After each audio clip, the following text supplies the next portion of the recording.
Kenapa kamu tidak ikut sujud menghormati Adam sedangkan aku merintahkannya? Iblis jawab, ana khairun minhu.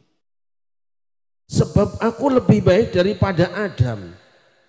Kalimat pertama yang meluncur dari makhluk Allah untuk mengatakan bahwa dirinya lebih baik daripada orang lain, ngalem awake dhewe, itu adalah iblis. Makanya nanti musim-musim pilkada, musim-musim pemilu, pilpres, sering kita membaca tulisan di mana-mana sampai ngepel merasa lebih baik daripada yang lain. Hati-hati. Ada yang seperti itu? Tapi iblis masih lumayan punya alasan, punya dalih apa? Qala ana khairun minhu khalaqtani min narin wa khalaqtahu min tin.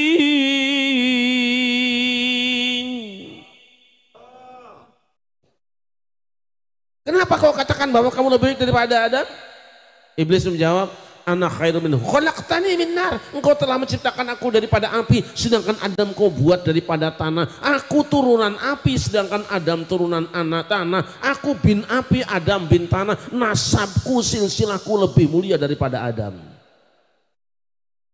Jadi yang membuat iblis sombong itu apa? Pamer nasab, pamer silsilah. Oleh karena itu kalau ada orang yang merendahkan nasab orang lain, menghina silsilah orang lain, lebih mulia karena faktor nasabnya, itu kesurupan iblis.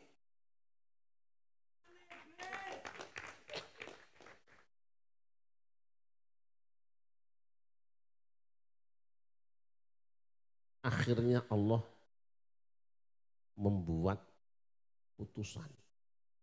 Wes tidak perlu sidang, ribet ini orang di sidang. Tidak kooperatif waktu di sidang.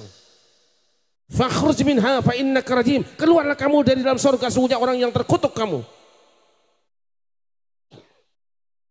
Diusir dari surga.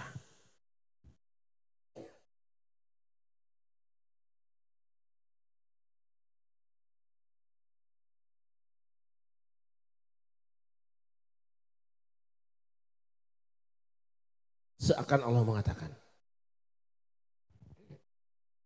memberi nasihat pada kita. Iblis walaupun sudah lama beribadah, rajin beribadah, dia pernah berjuang cukup lama, tapi karena pamer nasab diusir dari dalam surga. Indonesia adalah negeri surga terindah di dunia. Sampai seorang Ali Tontowi, wartawan dari Timur Tengah, mengatakan, yaumun fil jannah, satu hari dalam surga. Yang kumasukkan dengan surga bukan surga di akhirat, bukan jannatun naim, karena untuk masuk ke dalamnya terlalu sulit. Yang kumasuk dengan surga itu adalah surga di dunia. Surga dunia bukan Swaziland, surga dunia bukan Palestina, surga dunia bukan Yaman, surga dunia bukan yang lain. Surga dunia ada Pulau Jawa di Indonesia. Berarti Pulau Jawa ini oleh orang Arab dikatakan sebagai surga. Pantas kalau orang-orang dari manapun datang pengen masuk ke dalam surga. Silakan iblis masuk surga, silakan malaikat masuk surga, silakan siapa masuk surga, jin masuk surga, boleh siapa masuk surga. Syaratnya apa? Saya sering katakan, silakan masuk orang Jepang asal sopan, silakan masuk orang Cina asal jangan menghina, silakan masuk orang Arab asal jaga adab, silakan masuk orang Eropa asal jangan sampah serapah. Tapi kalau kamu datang di Indonesia, di surga ini menghina yang ada di dalamnya, keluar engkau dari surga. Jelas nama mboten? Apa iblis ketika diusir dari surga kemudian terima? Tidak, anehnya fabima aghwaytani la aqudanna lahum siratal mustaqim. Ya Allah, karena engkau telah memvonis aku bersalah, menyalahkan aku, maka aku tidak akan membiarkan anak turunan Adam, dia akan berada di jalanmu yang lurus. Anehnya iblis, dia melakukan tindakan kriminal, kok Allah yang difitnah melakukan kriminalisasi.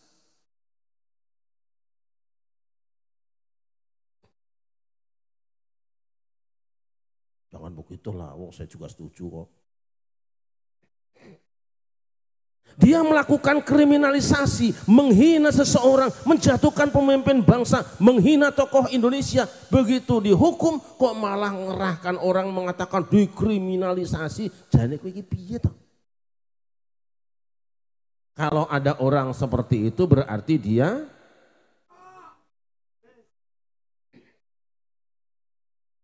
Sallu ala Muhammad. Sallu ala Muhammad. Wis selesai. Iblis diusir dari surga, tapi bukan mau umroh ya. Tinggal pelantikan Adam dan Hawa. Adam dan Hawa dilantik di dalam surga sebagai presiden dan wapres. Apa iblis tenang? Paling tidak tenang karena calonnya kalah.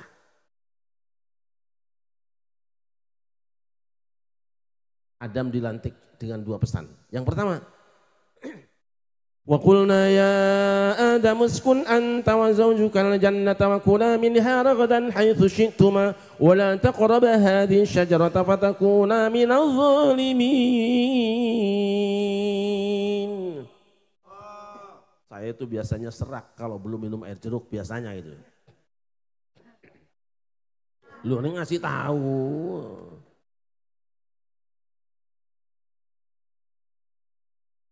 Hai Adam, tinggallah kamu dan istrimu dalam surga ini. Silakan kamu nikmati fasilitas yang ada di dalamnya dari rezeki yang berlimpah yang kuberikan pada kalian berdua. Tapi satu pohon ini jangan kamu dekati. Sebab kamu akan jadi orang yang zalim.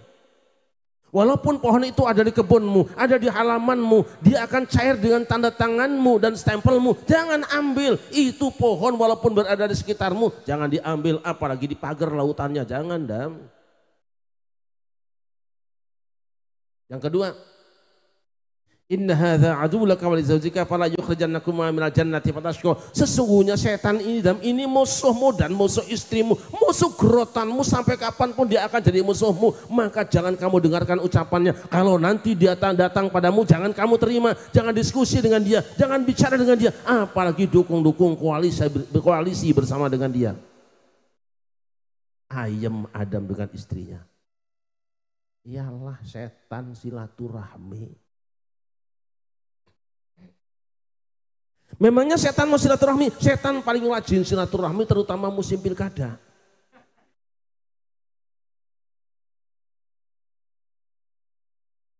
Diskusi dengan Adam. Yang didiskusikan ayat juga, wahyu juga. Adam, kamu dapat ayat ya? Betul, ayatnya wala taqrabu, ya betul, tahu tafsirnya? Tahu tafsirnya. Apa tafsirnya? Aku nggak boleh dekati pohon ini. Salah, Adam. Loh, aku di pelosok tafsirnya kayak gitu, Kediri kayak gitu, di Tebuireng kayak gitu, Lirboyo kayak gitu. Kamu tafsirnya apa? Itu tafsir jalan lain. Loh, saya punya tafsir apa? Tafsir jalan lain. Apa tafsirnya? Manahakuma rabbukuma an hadhihi syajarati illa an takuna malakaini aw takuna minal khalidin. Dan justru kamu tidak boleh mendekati pohon ini. Kalau kamu dekati dan kamu makan buahnya, justru kamu akan jadi malaikat, naik pangkat, dan kamu kekal di dalamnya, tidak akan di-impeachment, tidak ada pemakzulan. Adam mula-mula tidak percaya. Ini tafsir aneh. Rupanya hasil kuliah di luar negeri ini tafsirnya baru ini. Setan sumpah. Aku sumpah wahai Adam, apa yang kukatakan ini semata-mata demi kebahagiaan kamu. Nah, sumpahnya tim sukses begitu biasanya. Akhirnya Adam dan Hawa jatuh dari surga. Cuma satu kali pengajian tafsir anyar. Sallallahu Muhammad.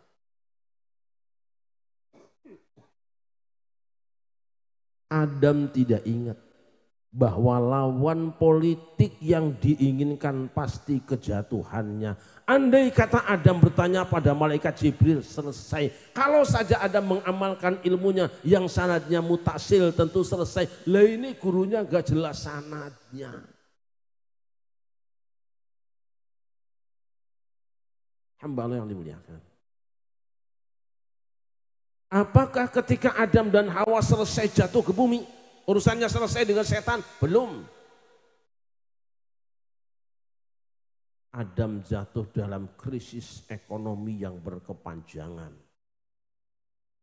Badatlahuma sawatuhuma, krisis sandang. Dan yang ketiga, desintegrasi rumah tangga gara-gara mengizinkan ustadz yang menafsirkan seenak sakarepe dhewe rusak pengajian.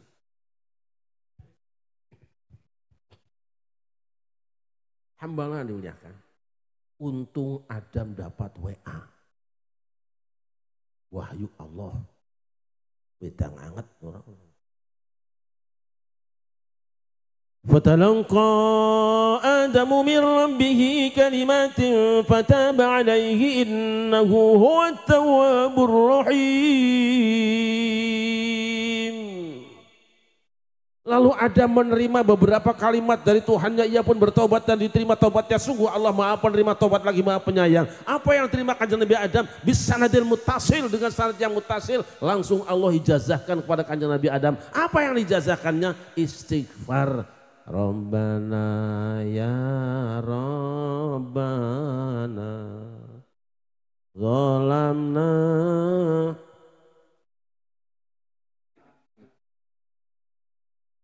wa ilam wa tarhamna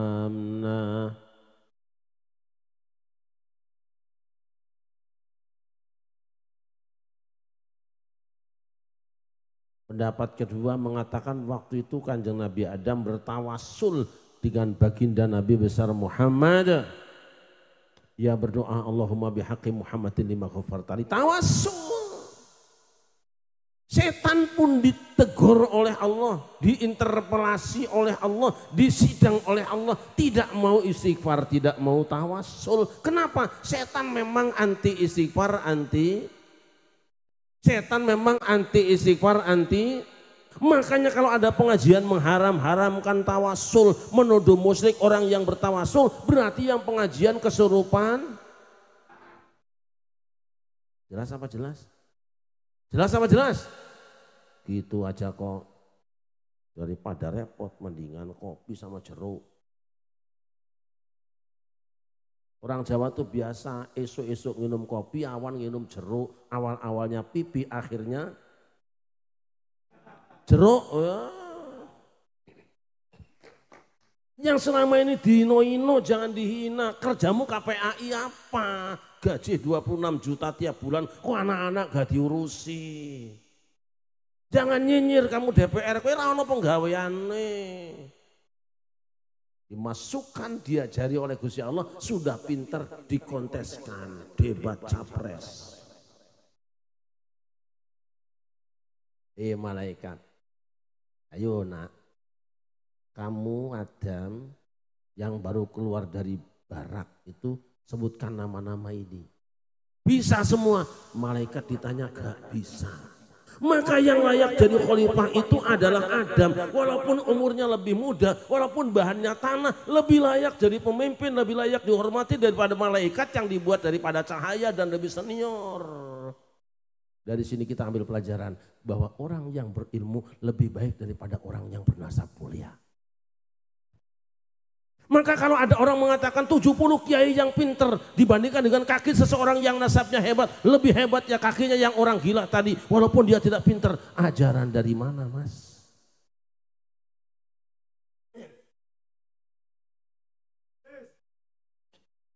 Jelas sama jelas? Jelas sama jelas? Nasabnya cahaya malaikat, ibadahnya sudah lama, selawatannya terus-terusan. Adam baru beres diciptakan, dia yang punya ilmu lebih mulia dan lebih dihormati. Sallallahu alaihi Muhammad. Beres, Adam rumah tangga punya anak. Ketika anaknya akan dikawinkan, ini Qabil dan Habil ini ada masalah. Ini urusan kawin lagi ribet banget. Qabil lahirnya bareng dengan Iklimah, sedangkan Habil dengan Labuta. Kebetulan yang pasangannya Habil ini jelek, yang pasangannya Qabil cantik, disilang kawinnya. Ada persoalan soal kesetaraan nikah. Enggak cocok, dia kan tidak satu kafaah dengan saya, dia kan tidak setara dengan saya. Weh, kelakuannya siapa gue? Ini muncul lagi ini. Kalau perempuan turunan ini tidak cocok dengan ini, haram hukumnya. Sebab kalau kamu kawin dengan ini, kamu menghina Nabi. Agama apa, Mas?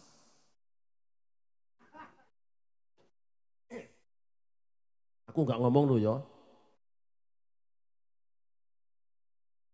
Siapa yang kawin dengan perempuan ini, maka dia telah zina, dia telah menghinakan Rasulullah. Dan cok wes kon iki.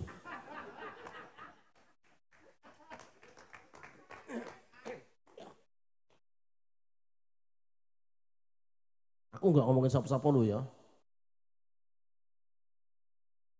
Panjang. Nah, sampailah pemilihan kepemimpinan pada zaman Bani Israel. Kita potong panjang nih. Bani Israel gara-gara pecah belah, NKRI Negara Kesatuan Rakyat Israel gara-gara pecah belah menjadi kekuatan 12 kekuatan partai politik seperti Pemulih Indonesia 99. Akhirnya dijajah oleh bangsa asing. Sebenarnya yang bikin kita dijajah oleh bangsa manapun karena kita pecah belah, saudara-saudara. Betul enggak? Bersatulah kita hari ini. Kita ini gampang ditipu dan percayaan sama orang lain. Gampang kemakan hoak, apalagi yang ngomongnya tuh bawa ayat satu biji aja ayatnya udah percaya banget. Ingat cerita kancil sama gajah ya? Kancil kesemplung sumur, gajah lewat. Cil, kowe ngapa ndelik nang kono? Kancil itu walaupun kecil pinter. Cah deloken. Langite mau ambruk iku lho. Mongko aku ndelik nang kene iki. Wah, iya toh. Padahal cuma awan yang bergerak-gerak. Tidak klarifikasi, tidak tabayun, percaya bae dengan pengajian dia. Kancil dalam keadaan krisis hidup, pengajian gue. Gajah percaya. Tolong diangkat aku kalau mau ikut. Sila aku ikut. Ojo, ini khusus buat aku sendiri. Wah, gak boleh. Terus talam tempel piye. Ini Cah. Gajah. Kalau kamu memang pengen tinggal di sini supaya nggak kena langit yang genteongan itu, ya aku angkat di atas, badanmu kan gede, kancil diangkat, gajah nyemplung motiar. Gajah, kowe tak kandani, kena melu aku nok dhuwurmu. Gajah, wis eneng dhuwurmu, saiku bisa metu. Gajah tak apusi, jalaran kowe jireh, saiki selamat tinggal nganti ketemu maneh. Jane sing ngobah kae ora liya megane, mangerti yo janjane sing tak apusi kowe. Gajah tinggal kabur. Nah, kancil boleh berjalan sekian tahun ketemu keong. Keong ini punya semangat kebangsaan dari Sabang sampai Merauke. Punya ukhuwah watoniyah. Kancil mentang-mentang sudah mengalahkan gajah, dia merasa jago lari. Keong melaku cemek ngono dulu. Kapan mau sampai kamu? Balap sama saya. Keong main WA. Semua keong dari Sabang sampai Merauke dapat postingan. Asal ada panggilan keong, semua bunyi kuk yang paling depan.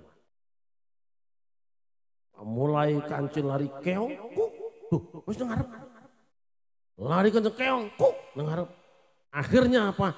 Kancil yang hebat, yang super power dikalahkan oleh persatuan dan kesatuan bangsa keong dari Sabang sampai Merauke. Maka walaupun bangsa Indonesia badannya kecil-kecil, pendek-pendek, hidungnya pesek, napasnya bengek, bau ketek, asal kompak Sabang sampai Merauke, jangankan cuma bangsa kecil, bangsa manapun pasti akan kita kalahkan, saudara. Sallallahu alaihi Muhammad. Ayo kita guyup dari Sabang sampai Merauke. Jangan ada ikhtilaf di antara kita. Kalau tidak mengerti bertanya dengan ahlinya. Jangan dikit-dikit percayaan sama hoak yang dibawa sama si kancil tadi. Pengajian istrinya hoak terus. Tapi tidak heran kita kenapa zaman kanjeng Nabi Musa, kalau kanjeng Nabi Musa pengajian yang ngaji cuma sedikit, tapi patung anak sapi ngajinya kejelas, ngakok 7.000 jamaah pengajiannya. Weh umat Israel. Jangan kaget kita. Hamba yang dimuliakan. Bani Israel dijajah oleh Jalut dan bala tentaranya. Wakil rakyat sowan kepada Dewan Syuro. Hanya PWI penting punya Dewan Syuro.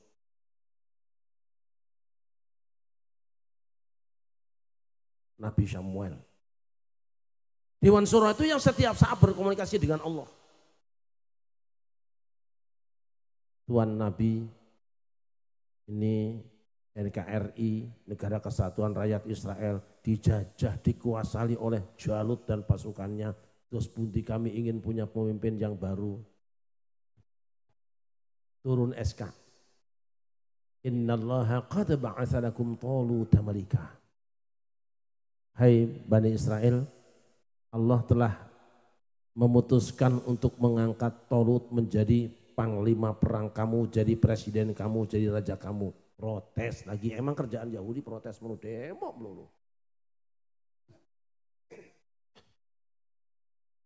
Anna yakunu lahul mulku alaina wa nahnu ahaqqu bil mulki minhu wa lam yu'ta sa'atan minal mal. Wahai Kanjeng Nabi Samuel, bagaimana Talut akan diangkat jadi pemimpin kami sedangkan dia bukan turunan pemimpin dan dia tidak punya harta yang banyak. Aku yang turunan pemimpin, seharusnya aku yang dimuliakan seperti para pemimpin kami. Sesuai turunan dong Tuhan. Masa ini kan gak ada turunan bener orangnya nih. Lagi pula gak punya duit yang cukup. Tapi Allah jawab, innallaha Sofahu alaikum wazdadahu bastotan fil ilmi wal jismi. Allah tidak ngurusin turunan siapa dia. Allah tidak ngurusin hartanya seperti apa dia. Tapi dia dipilih karena apa? Karena fisiknya kuat ditambah ilmunya yang lengkap. Jadi Allah seakan mengatakan seorang yang punya ilmu lebih mulia daripada orang berharta dan turunan yang mulia. Maka kalau ada orang yang mengatakan bahwa karena turunannya orang dimuliakan lebih mulia daripada kiai yang 70 orang. Maka ini saya tanya ajaran dari mana?